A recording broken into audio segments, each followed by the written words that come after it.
ನನ್ ಮಗು ರೋಹಿತ್ ಹುಟ್ಟಾಗ ನಾನು ಅವನ ಬಗ್ಗೆ ತುಂಬಾನೇ ತಲೆ ಕೆಡಿಸ್ಕೊಂಡಿದ್ದೆ.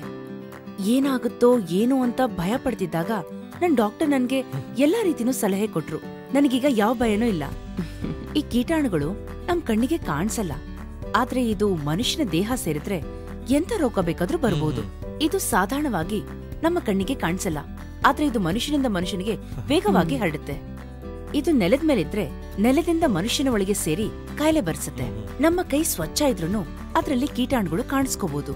ನಾವು ಆದಷ್ಟು ಸ್ವಚ್ಛವಾಗಿದ್ರೆ ನಮ್ಮ ಮಕ್ಳು ಕೂಡ ಆರೋಗ್ಯವಾಗಿರ್ತಾರೆ. ನಾನು ಯಾವಾಗ್ಲೂ ಕೈನ ತೊಳ್ಕೊತೀನಿ, ಅವನ್ಗೆ ಹಾಲ್ ಕುಡ್ಸೋ ಮುಂಚೆ, ಅವನನ್ನ ಎತ್ಕೊಳ್ಳೋ ಮುಂಚೆನು, ಹಾಗೆ ಅವ್ನ್ ಡೈಪರ್ ಬದಲಾಯಿಸಿದ ಮೇಲೂ ನಾನ್ ಕೈನ ತೊಳ್ಕೊತೀನಿ. ಇಷ್ಟಕ್ಕೆಲ್ಲ ಬರೀ 1 ನಿಮಿಷ ಸಾಕು. ನನ್ ಕೈನ ಒದ್ದೆ ಮಾಡ್ಕೊಂಡು ಸೋಪ್ ಹಚ್ಕೊಂಡು ಚೆನ್ನಾಗಿ ಉಜ್ತೀನಿ. ನನ್ನ ಬೆರಳುಗಳ ಮಧ್ಯೆ ಹೆಬ್ಬೆರಳು ಮತ್ತು ಅಂಗೈಯನ್ನು ಚೆನ್ನಾಗಿ ಉಜ್ಜಿ ತೊಳ್ಕೊಳ್ತೀನಿ.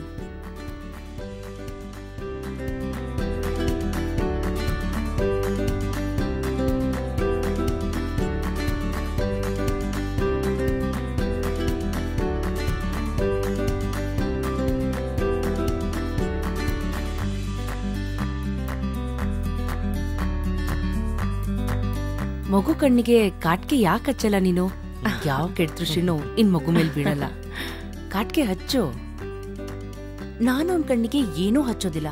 ಅಕಸ್ಮಾತ್ ಅದರಿಂದ ಅವನ್ಗೆ ಇನ್ಫೆಕ್ಷನ್ ಏನಾದ್ರೂ ಆದ್ರೆ ಅವನ್ ಕಿವಿಗೂ ಸಹ ನಾನೇನೂ ಹಾಕೋದಿಲ್ಲ. ಅಕಸ್ಮಾತ್ ಒಂದ್ ವೇಳೆ ನಮ್ ಅತ್ತೆ ನನಗೆ ಬಲವಂತ ಮಾಡಿದ್ರು ನಾನು ಕೆನ್ನೆಗ್ ಹಚ್ತೀನಿ ಹೊರತು ಕಣ್ಣಿಗ್ ಮಾತ್ರ ಅಲ್ಲ.